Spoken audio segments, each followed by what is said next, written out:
Mohan deposits rupees 2000 in his bank account and withdraw 1642 rupees from it the next day. 2000 rupees वो deposit करवाता है और 1642 rupees next day को वो withdraw करता है. Next point, if withdrawal of amount from the account is represent by negative integers, जो उसने विड्रॉवल अमाउंट की है उसे हमें नेगेटिव इंटीजर से शो करना है. तो यहाँ पर हम लिखते हैं withdrawal of amount from the account is represented by negative integers. ये जो लाइन है वो यहाँ पर हमें सेम टू सेम लिख देनी है. तो चलो हम लिख देते हैं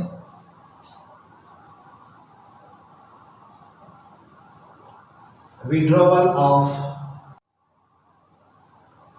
integers is equal to minus 1642 rupees. Okay, उसी तरह हमारा नेक्स्ट क्वेश्चन यहाँ पर है हाउ विल यू रिप्रेजेंट. तो हमारा फर्स्ट क्वेश्चन क्या है, then how will you represent the amount deposited.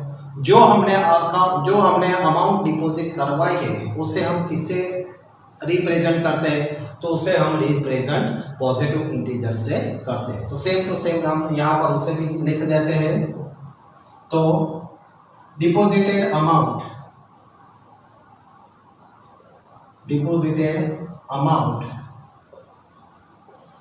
is represent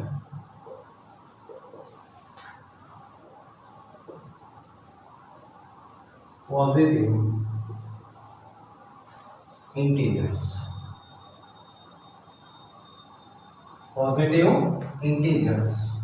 Is equal to 2000 rupees. Positive 2000 rupees. अब हमारा नेक्स्ट क्वेश्चन है find the balance of Mohan's account after the withdrawal. Withdrawal करने के बाद उसके अकाउंट में क्या बैलेंस रहता है वो हमें यहाँ पर फाइंड करना है. तो हमारा चलो हम देखते हैं, और 2000 रुपीज डिपॉजिट करवाया है और 1642 रुपीज उसने विड्रॉवल करवाया है. यानी इन दोनों का हमें क्या करना है, सब्सट्रैक्शन करना है. ये पॉजिटिव है और ये नेगेटिव है. पॉजिटिव नेगेटिव यानी कि सब्सट्रैक्शन. तो यहाँ पर इन दोनों का सब्सट्रैक्शन करने से हमें आंसर 358 रुपीज हमें आंसर मिलता है. तो हमें लास्ट में लिखना है the balance in Mohan's account after the deposit is 358 rupees है.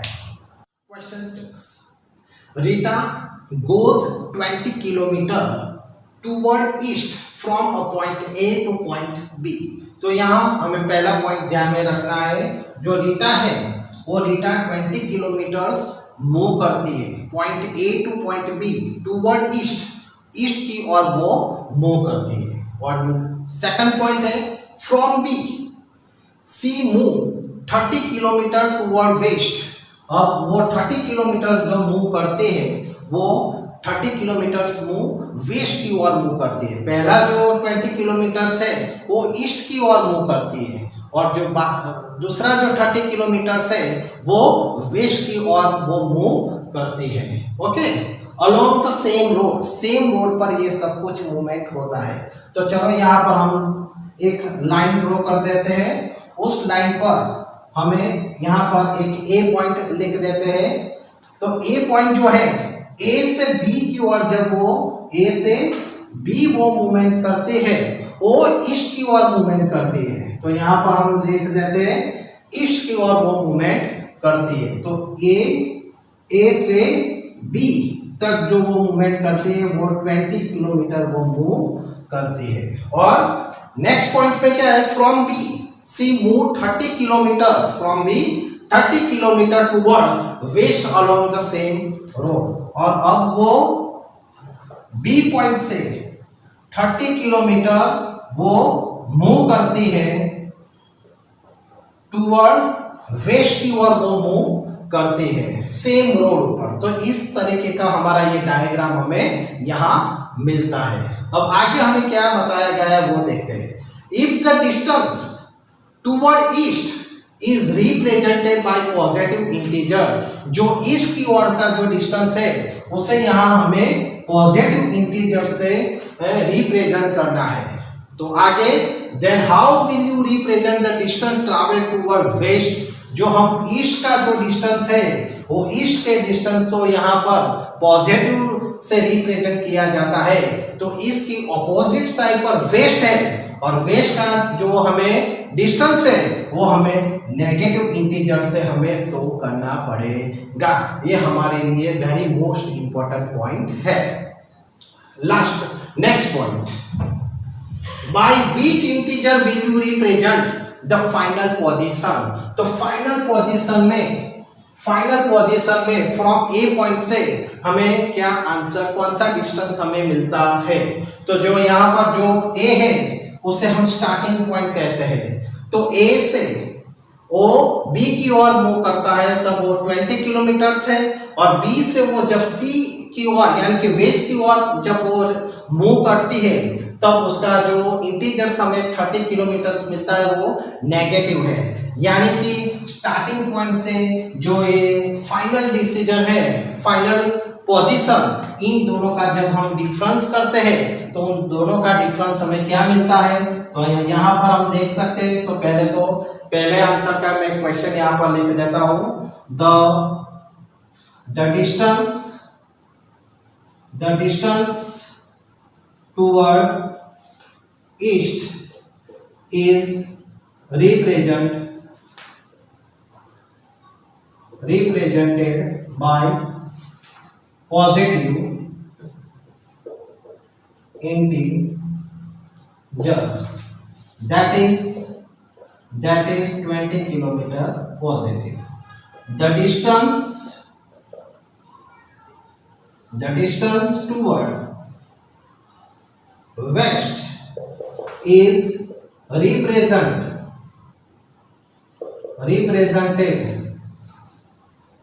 by negative integer,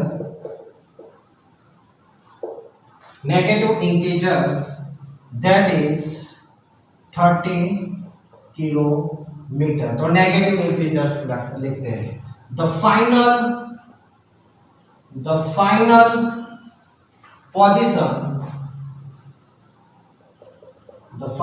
position from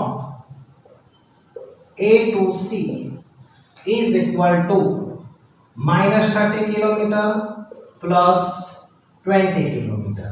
तो ये नेगेटिव है, ये पॉजिटिव है। नेगेटिव पॉजिटिव यानी कि डिफरेंस 30 में से 20 हम निकालते हैं तो -10 किलोमीटर हमें डिस्टेंस मिलता है। पर हमें ये आंसर नेगेटिव में नहीं लिखना है, पॉजिटिव में लिखना है, क्योंकि जो हमें डिस्टेंस होता है वो कभी नेगेटिव फिगर में नहीं होता है। आंसर हमारा नेगेटिव है लेकिन उसे नेगेटिव में कभी भी हमें शो करना नहीं होता है। इसलिए लास्ट क्वेश्चन में हम लिख सकते हैं the final position from A integer is 10 kilometre. Question 7, in a magic square each row column and diagonals have the same sum.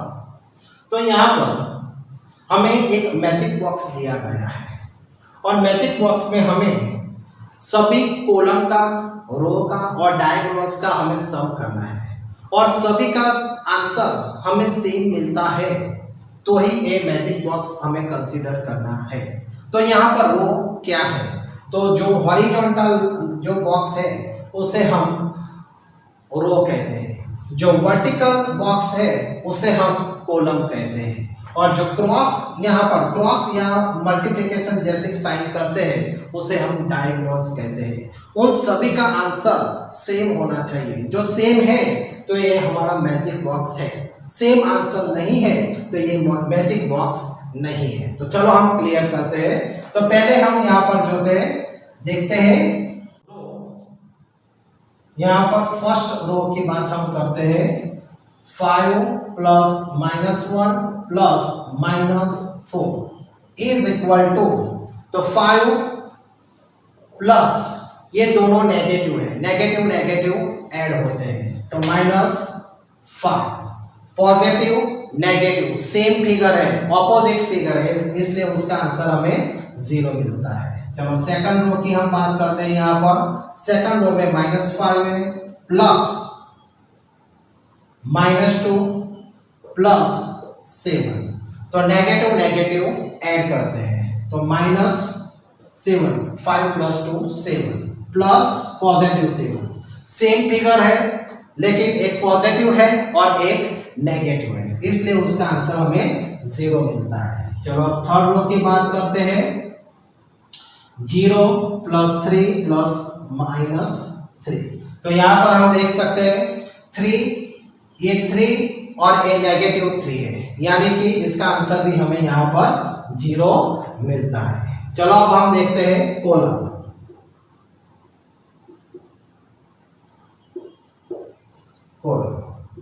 तो फर्स्ट कॉलम की यहाँ पर हम बात करते हैं। तो फर्स्ट कॉलम यानी वर्टिकल 5 + -5 + 0, तो यहाँ पर उसका आंसर है पॉजिटिव 5 है और ये नेगेटिव 5 है, इसलिए उसका आंसर हमें 0 मिलता है। सेकंड कॉलम की हम बात करते हैं। -1 + -2 + 3, तो यहाँ पर हम देख सकते हैं -1 -2 -3 + 3 is equal to positive negative same figure है, इसलिए 0। थर्ड की बात करते हैं। थर्ड कॉलम की -4 + 7 -3, तो -4 -3 -7 + 7, तो इसका आंसर हमें 0 मिलता है। तो यहाँ पर हम देख सकते हैं रो और कॉलम सभी का आंसर हमें यहाँ पर 0 0 मिल जाते हैं। अब हम डायगोनल्स की बात करते हैं। क्रॉस एडिशन करना है। फर्स्ट डायगोनल्स 5 + -2 + -3, देखते हैं यार 5 + -2 -3, तो 5 + ऐड, तो -5, पॉजिटिव नेगेटिव आंसर 0। अब हम सेकंड कॉलम की बात करते हैं। तो सेकंड डायगोनल्स की बात करते हैं। तो यहाँ पर देख सकते हैं 0 + -2 + -4, तो यहाँ पर हम देख सकते हैं तो 0 + -2 -4, तो -6, यानी कि यहाँ पर हमें आंसर -6 मिल रहा है, 0 नहीं मिल रहा है। इसलिए सभी रो में सभी के आंसर सेम मिल गए, कॉलम में सभी के आंसर हमें सेम मिल गए, लेकिन डायगोनल्स में हम देखते हैं तो डायगोनल्स में हमें फर्स्ट का आंसर 0 मिलता है, लेकिन जो सेकंड डायगोनल्स जो है उसका आंसर हमें -6 मिलता है, 0 मिल नहीं रहा है। इसका मतलब ये मैजिक बॉक्स नहीं है। मैजिक आपको पहले आपने डायगोनल्स को यहाँ पर क्लियर किया है और आपको डायगोनल्स क्लियर करने के बाद आपको पता चल जाता है कि यहाँ पर डायगोनल्स के आंसर सेम नहीं है, तो आपको ये रो और कॉलम करने की कोई जरूरत नहीं है। लेकिन यदि आपने पहले रो मेरे जैसा यहाँ किया, रो कॉलम, और बाद में आपने डायगोनल्स इस तरीके से सॉल्व करते हैं तो भी चलता है, और डायरेक्ट आप किसी भी एक का आंसर लाते हैं और उसमें आंसर सेम नहीं मिलते हैं तो आप डायरेक्टली हमें कोई आगे प्रोसेस करने की जरूरत नहीं है, डायरेक्ट आपको लिख देना है कि मैजिक स्क्वायर बॉक्स नहीं है। और जो नेक्स्ट क्वेश्चन है, जो नेक्स्ट बी है, वो आपको खुद इस तरीके से आपको सॉल्व करना है। Question 8 verify a minus into bracket -b is equal to a + b। इसका मतलब हमें यहाँ पर वेरीफाई करना है कि इसका जो आंसर है और is equal to a + b, इसका जो आंसर है दोनों के आंसर हमें सेम मिलने चाहिए, तभी ये जो हमारी फॉर्मूला है वो वेरीफाई हो रही है, ऐसा हम कर सकते हैं। For the following value of a and b, यहाँ पर हमें क्वेश्चन में a और b की वैल्यू दी गई है और दो हमें इक्वेशंस यहाँ पर दिए गए हैं। तो पहले हम बात करते हैं तो लेफ्ट हैंड साइड, तो लेफ्ट हैंड साइड की हमारी फॉर्मूला है a माइनस b।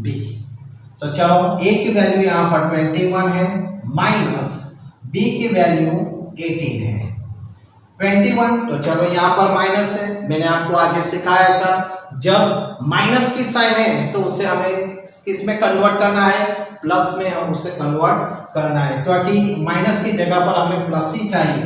तो यहाँ पर हम प्लस लिखते हैं तो जो पीछे का जो डिजिट है वो पॉजिटिव है तो नेगेटिव हो जाता है, और नेगेटिव है तो पॉजिटिव हो जाता है। तो चलो यहाँ पर नेगेटिव 18 है तो पॉजिटिव 18 हो जाते हैं। तो इन दोनों का आंसर 9 और 3 39 इसका आंसर हमें मिलता है। तो चलो अब हम राइट हैंड साइड का भी आंसर देख लेते हैं। तो right hand side is equal to a plus b। तो चलो a की वैल्यू 21 है और इसकी वैल्यू 18 है, तो इसका आंसर हमें 39 मिलता है। इसका मतलब left hand side is equal to right hand side, ये हमारा इज इक्वल टू आंसर है। तो यदि सेम नहीं है तो आपको does not is equal to यहाँ पर ऐसा कर देना है, does not is equal to ऐसा यहाँ पर साइन हमें कर देनी है। लेकिन ये तो इज इक्वल टू है इसलिए इज इक्वल टू यहाँ पर हम लिखते हैं, और जो सेकंड थर्ड फोर्थ फिफ्थ जो सम है वो आप अपने खुद प्रैक्टिस कीजिए, सेम टू सेम मेथड्स आपको यही उसमें यूज करनी है। Use the sign of greater than, less than or is equal to in the box to make the statement true। यहाँ पर हमें लेफ्ट हैंड साइड और राइट हैंड साइड पर एक वैल्यू दी गई है, और उस वैल्यू में ये ग्रेटर देन है या ये ग्रेटर देन है, ये लेस देन है या ये लेस देन है, दोनों इज इक्वल टू है, वो पहले हमें प्रूव करना है।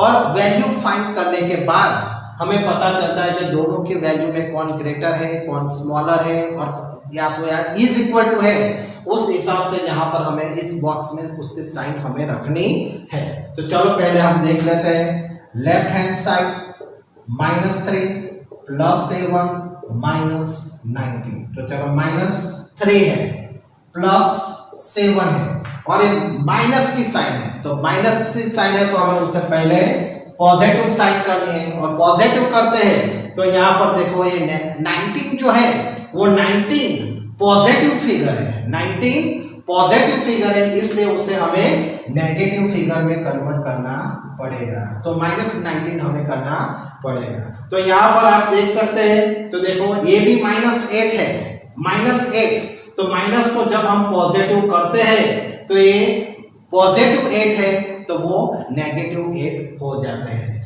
यदि आपको ऐसा दिया गया है माइनस और -19, तो यहाँ पर आप देख सकते हैं तो माइनस का जो हम पॉजिटिव साइन करते हैं तो जो पीछे है उससे हम ऑपोजिट साइन करते हैं, यानी कि -19 है तो उसे हमें पॉजिटिव 19 में कन्वर्ट करना है। लेकिन यहाँ पर हमें ऐसा 19 दिया गया है तो यहाँ पर हमें 19 को पॉजिटिव मानना है, इसलिए प्लस करके हमें -19 यहाँ पर लिखना पड़ता है। ये very very most important point है, आपको ये ध्यान में रखना पड़ेगा। ओके, तो चलो फिर से देख लेते हैं। -3 प्लस 7 माइनस है तो माइनस को प्लस करते हैं, तो ये 19 है जो पॉजिटिव है तो उसे हम -19 करते हैं। तो चलो अब नेगेटिव नेगेटिव ऐड करते हैं, नेगेटिव नेगेटिव ऐड करते हैं। -3 -19 तो -22 प्लस 7, ये नेगेटिव 22 है, ये पॉजिटिव 7 है, तो नेगेटिव पॉजिटिव सब्सट्रैक्शन और बिग डिजिट साइन रखनी है। तो 22 में से हम 7 निकालते हैं तो हमें 15 मिलते हैं, और बिग डिजिट की साइन यहाँ पर माइनस है, तो हमें इसका आंसर हमें -15 मिलता है। चलो अब इसका राइट हैंड साइड देखते हैं। 15 -8 प्लस -9, तो 15 नेगेटिव साइन है तो उसे हम पॉजिटिव करते हैं, तो पीछे की जो फिगर है 8 पॉजिटिव है तो उसे हमें -8 करने पड़ते हैं, प्लस -9, तो 15 प्लस, तो दोनों ये नेगेटिव फिगर है, तो नेगेटिव फिगर है तो 8 प्लस 9, तो दोनों का आंसर हमें मिलता है 17। ओके, तो चलो अब यहाँ पर आगे देखते हैं। तो ये नेगेटिव है, ये पॉजिटिव है। नेगेटिव पॉजिटिव यानी कि सब्सट्रैक्शन 17 में से 15 निकालते हैं तो -2 हमें मिलता है। तो ये -15 है और ये -2 है। अब आपको यहाँ पर नंबर लाइन का नॉलेज होना बहुत जरूरी है। तो नंबर लाइन में जीरो की लेफ्ट साइड पर हमें नेगेटिव नंबर्स मिलते हैं। तो जीरो की लेफ्ट साइड पर हम देखते हैं तो पहला नंबर इन दोनों में से हमें कौन सा नंबर मिलता है, तो -1 -2, तो -2 हमें पहला नंबर मिलता है। तो जो पहला नंबर हमें मिलता है वही ग्रेटर देन है। तो इसलिए इसको हम ऐसे करते हैं, ग्रेटर देन ये फिगर है इसलिए हम ग्रेटर देन की साइन यहाँ पर रखते हैं। बोलो नेक्स्ट डी देखते हैं हम। चलो 39 प्लस -24 -15, तो जो यहाँ पर माइनस और ब्रैकेट में जो हमें 15 दिया गया है वो पॉजिटिव 15 हमें दिया गया है। माइनस की साइन यहाँ पर नहीं है। जो माइनस होता तो इस तरीके से यहाँ इस डिजिट की तरह यहाँ पर माइनस की साइन होती, पर यहाँ पर कोई साइन नहीं है। ब्रैकेट में है लेकिन कोई साइन नहीं है, इसलिए उसे हमें पॉजिटिव कंसीडर करना है। ओके, तो चलो हम देखते हैं। Left hand side is equal to 39 plus -24 -15, तो 39 प्लस -24, अब यहाँ पर माइनस है तो माइनस को प्लस करना है। अब प्लस करते हैं तो जो नेगेटिव है वो पॉजिटिव हो जाता है, पॉजिटिव है नेगेटिव हो जाता है, तो ये पॉजिटिव है तो -15 हो जाता है। तो 39, ये दोनों नेगेटिव है, ये दोनों नेगेटिव ऐड होते हैं। तो यहाँ पर 24 प्लस 15 तो 93, तो 39 फिगर हमें नेगेटिव मिलती है। यहाँ पर हमें -39 फिगर हमें मिलती है। तो ये पॉजिटिव 39 है, ये नेगेटिव 39 है, इसलिए उसका आंसर हमें 0 मिलता है। राइट हैंड साइड 36 प्लस -52 -36, तो 36 प्लस 52, जो प्लस है इसलिए हमें उसमें कोई प्रोसेस करने की जरूरत है, डायरेक्ट लिखना है। लेकिन माइनस है तो माइनस को पहले हमें प्लस में कन्वर्ट करना है। प्लस में कन्वर्ट करते हैं तो पीछे का जो डिजिट है वो पॉजिटिव है तो नेगेटिव है तो पॉजिटिव, या नेगेटिव है इसलिए पॉजिटिव 36 हो जाते हैं। तो 36 पॉजिटिव, 36 पॉजिटिव, तो 36 प्लस 36 तो 72 होते हैं।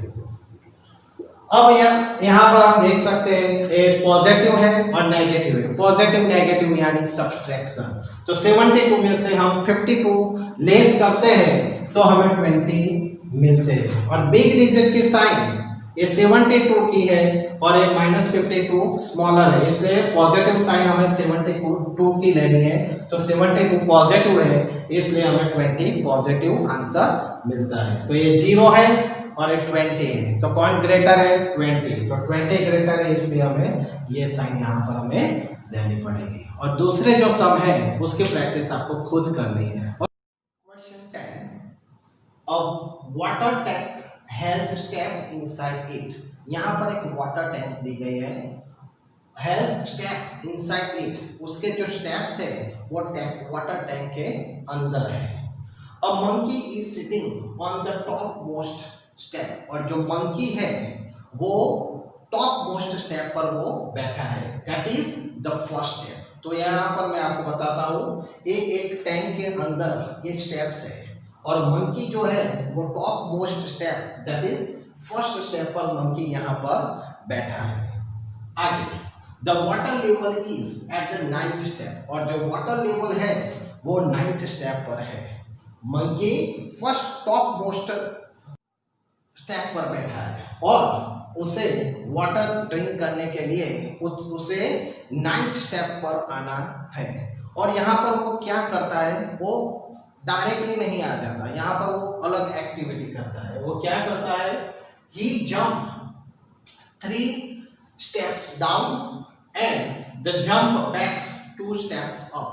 यहाँ पर मंकी क्या करता है, 3 steps जंप करके नीचे आता है और 2 स्टेप जंप करके वो ऊपर चला जाता है। ऐसा वो बार बार करता है, हर बार वो यही प्रोसेस करता है। तो वो फर्स्ट जंप में वो 3 स्टेप्स डाउन आता है और सेकंड जंप में वो क्या करता है, 2 स्टेप्स अप जंप करता है। इस तरीके से ये प्रोसेस कंटिन्यू करते करते उसे 9 स्टेप्स पर यहाँ पर आना है। और 9 जंप में क्या होता है, तो फर्स्ट जंप में यहाँ पर हम देख सकते हैं कि मंकी फ्रॉम फर्स्ट स्टेप से वो कहां पर चला जाता है, first step to 4th step पर वो चला जाता है। ओके, 4 स्टेप 1 2 3 यानी कि 4 स्टेप पर वो चला जाता है। अब सेकंड जंप में वो क्या करता है, फ्रॉम, अब वो 4th स्टेप पर था, टू जंप अप जंप करता है। तो चलो 1 2, तो सेकंड स्टेप पर वो पहुंच जाता है। तो सेकंड स्टेप पर वो पहुंच जाता है। चलो अब थर्ड जंप में क्या होता है, फ्रॉम सेकंड स्टेप पर था, वो क्या प्रोसेस करता है, 3 जंप डाउन करता है। यानी कि यहां पर था और वो 1 2 3 यानी कि 5th स्टेप पर वो पहुंच जाता है। 4th जंप में फ्रॉम 5th स्टेप पर था, वहां से 5th स्टेप पर था, 2 जंप वो अप करता है, जंप 2 स्टेप अप जंप करता है। तो 1 और 2 यानी कि थर्ड स्टेप पर वो पहुंच जाता है। इस तरीके से हमें ये प्रोसेस कंटिन्यू रखना है, जब तक वो 9th स्टेप पर न पहुंच जाए तब तक हमें ये प्रोसेस हमें कंटिन्यू करते रहना है। और हमें देखना है कि किस जंप पर वो मंकी 9th स्टेप पर पहुंचता है, वो हमें यहाँ पर कंटिन्यू देखना है। इस प्रोसेस को हम कंटिन्यू करते रहते हैं तो हमें पता चलता है कि मंकी 11th जंप पर, 11th जब वो जंप करता है तब वो 6 स्टेप से 9 स्टेप पर पहुंचता है। तो यहाँ पर हमारा क्वेश्चन क्या था, in how many jump will he reach the water level, किस जंप पर मंकी वाटर लेवल तक पहुंचता है। तो मंकी 11th जंप पर reach the water level। तो क्वेश्चन 10 में second question, after drinking water he यानी कि monkey wants to go back। अब मंकी यहां पर इस क्वेश्चन में मंकी 9th स्टेप पर है, मंकी 9th स्टेप पर है और वो गो बैक वहां से करके फर्स्ट स्टेप पर उसे पहुंचना है। लेकिन जो उसका जंपिंग करने का जो प्रोसेस है वो यहाँ थोड़ा अलग है। उसका जंपिंग करने का प्रोसेस कैसा है, वो पहले क्या है, यहाँ पर 4 स्टेप्स अप जंप करता है। वो यहाँ से 4 स्टेप्स अप जंप करता है और 2 स्टेप्स वो जंप डाउन करता है। और इसी प्रोसेस को वो कंटिन्यू करता रहता है और उसे फर्स्ट स्टेप पर पहुंचने के लिए इस तरीके का 4 times up jump 2 times down jump, ऐसे कंटिन्यू प्रोसेस में वो कब फर्स्ट स्टेप पर पहुंचता है उसे हमें जो हमने फर्स्ट सम में लिखा उसी तरीके से यहाँ पर भी हमें उस प्रोसेस को यहाँ पर लिखना है। तो चलो अब हम देखते हैं फर्स्ट जंप। तो मंकी कहां पर है, बॉटम पर है, 9th स्टेप पर है। तो फ्रॉम 9th स्टेप टू वो 4 स्टेप अप जंप करता है, यानी कि 1 2 3 4, तो 5th स्टेप पर पहुंचता है। तो 5th स्टेप पर वो पहुंचता है। सेकंड जंप में क्या होता है, फ्रॉम, अभी वो 5th स्टेप पर है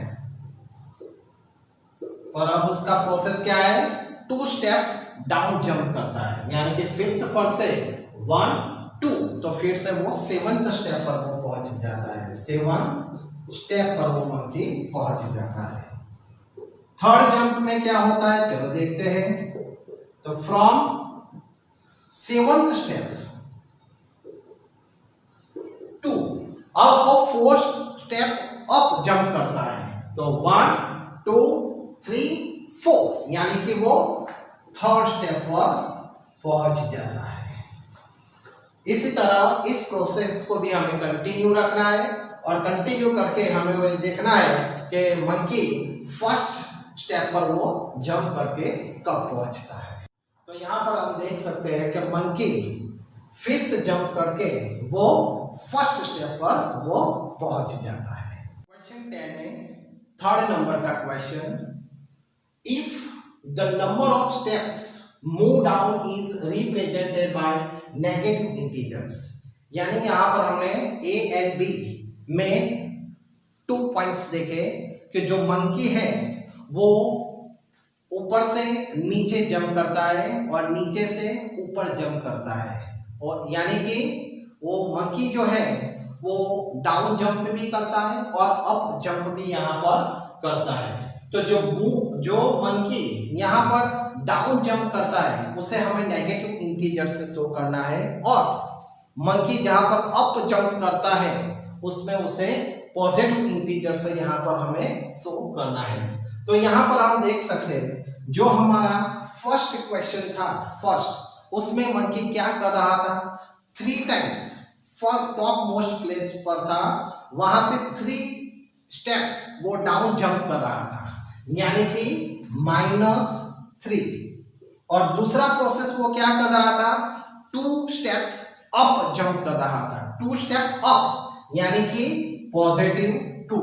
तो the number of steps move down, जो मूव डाउन जो स्टेप्स है उसे हमें नेगेटिव इंटीजर से हमें यहाँ पर शो करना है, और जो स्टेप्स मूव अप है, जो मंकी जब मूव अप स्टेप करता था उसे हमें पॉजिटिव इंटीजर से यहाँ पर उसे रिप्रेजेंट करना है। तो यहाँ पर हमने फर्स्ट सम में मंकी पहले 3 स्टेप डाउन जंप करता था और 2 स्टेप्स अप जंप करता था, ऐसे उसने 11 टाइम्स यहाँ पर प्रोसेस किया। तो चलो यहाँ पर हम लिखते हैं, तो 2 के बाद -3 +2 -3 +2 -3 +2 -3 +2 1 2 3 4 5 6 7 8 9 10 और 11। तो इसके बाद हमें 2 नहीं लिखने हैं क्योंकि 11 जंप ही वो मंकी यहाँ पर कर रहा है। तो चलो यहाँ पर हम देख सकते हैं माइनस जो है उसे हमें यहाँ पर ऐड करना है। तो -3 कितनी बार है, 1 2 3 4 5 6 टाइम्स -3 है, 6 3 18, यानी कि -18 यहाँ पर हमें मिलते हैं। और +2 है वो कितनी बार है, 1 2 3 4 5, यानी कि 5 2 10। तो यहाँ पर हमें -18 + 10 मिल गए। तो इन दोनों के बीच कौन सा रिलेशन है, नेगेटिव पॉजिटिव, यानी कि सब्सट्रैक्शन का। 18 में से 10 हम लेस करते हैं तो 8 मिलते हैं, और बिग डिजिट की साइन जो है वो 18 की नेगेटिव है, इसलिए हमारा आंसर यहाँ पर -18 यहाँ पर हमें मिलता है। अब बी में हम देखते हैं, बी में मंकी क्या करता है, वो बॉटम से टॉप मोस्ट प्लेस पर उसे जाना है। तो यहाँ पर मंकी क्या करता है, पहले तो अप जंप करता है, 4 स्टेप अप जंप करता है और 2 स्टेप डाउन जंप करता है। तो पहले यहाँ पर, और जंप टोटल कितने हैं, 5 जंप यहाँ पर है। तो मंकी पहले 4 स्टेप अप जंप करता है, यानी कि 4 प्लस, और 2 स्टेप्स डाउन जंप करता है, यानी कि -2, 4 -2 + 4, 1 2 3 4 5। तो यहाँ पर हमें 5 टाइम्स जंप इस तरीके से लिखने हैं। चलो यहाँ पर 4 कितनी बार है, 4 3 टाइम्स, तो 4 3 जा 12। -2 कितनी बार है, तो -2 2 टाइम्स है, यानी कि 2 2 जा 4। तो यहाँ पर हम देख सकते हैं पॉजिटिव नेगेटिव यानी सब्सट्रैक्शन। तो 12 में से -4 लेस करते हैं तो हमें 8 मिलता है, और बिग डिजिट की साइन यहाँ पर पॉजिटिव है, इसलिए इसका आंसर हमें पॉजिटिव 8 मिलता है। तो इस तरीके से हमारा ये पूरा क्वेश्चन जो है, क्वेश्चन नंबर 10 वो यहाँ पर सॉल्व हो गया है। उसे 2-3 टाइम्स, पूरे चैप्टर को 2-3 टाइम्स आप उसे बार बार देखें, और देखने के बाद पूरा सम आपके माइंड में क्लियर होने के बाद उसे नोट्स में, उसकी नोट्स अच्छी तरीके से बनाएं, जिससे आपको ये सम बार बार उसके वीडियोस आपको देखने ना पड़े।